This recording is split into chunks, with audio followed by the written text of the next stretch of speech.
Research Methodology and Data Analysis. Lesson 20. The research methodology. In this section, you should describe clearly your research plan. The audience wants to know your plan of work and the activities necessary for the completion of your project.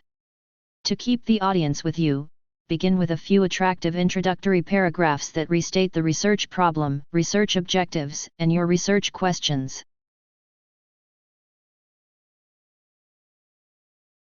The target population. Target population is the element in general population that you want to cover in your study. For example, if your study wants to cover hardcore poor in the community, then your population should be the people who earn less than Rm475 per month.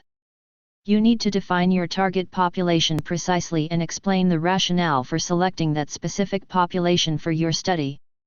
Make sure you choose the right population, otherwise, your conclusion might be questionable since you might be shooting the wrong target. The population of the study.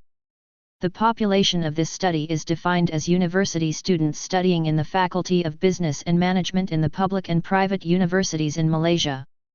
In this case, you should observe the specific scope such as 1. University students in the public universities. 2. Faculty of Business and Management only. The sampling and data collection procedure.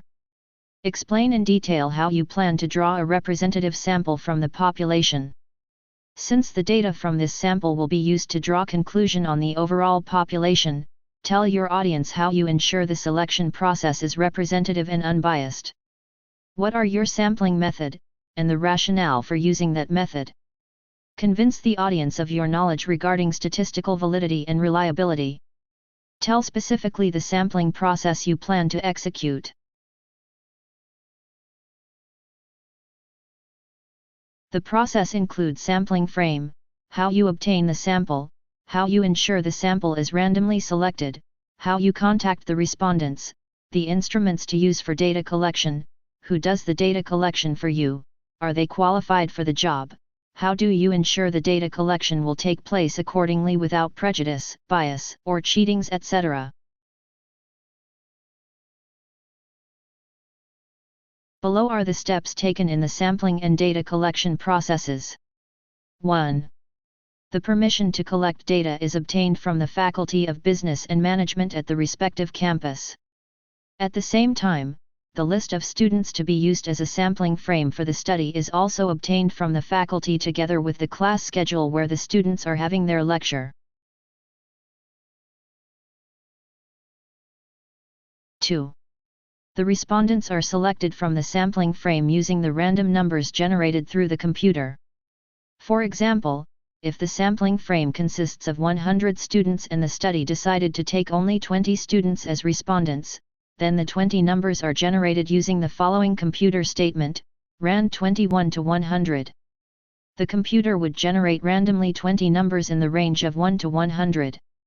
Let us say the 20 generated numbers are 5, 9, 11, 17, 23, 25, 36, 39, 44, 47, 51, 58, 66, 68, 73, 78, 88, 89, 96, and 98.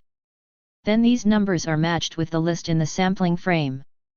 The students whose number on the list matched the numbers generated by the computer would become the respondents for the study. 3. Once the respondents are identified, the research assistants would proceed to the respective lecture room during the time where the students are having their lecture session. The research assistants would obtain the permission from the respective lecturer to distribute the questionnaires to the respective respondents. 4. If the research assistants failed to find the respondents in that particular time, they would proceed to the next lecture session or with the help of their friends, the questionnaire is delivered to the respective respondent. 5. The respondent can respond to the questionnaire at their convenient time and mail the completed questionnaire using the self-addressed envelope. In order to ensure confidentiality of the responses, each questionnaire is enclosed with a cover letter that explains clearly the purpose of the study.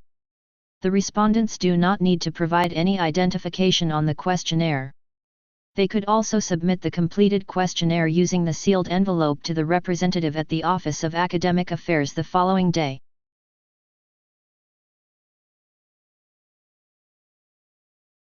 Please continue the following lesson.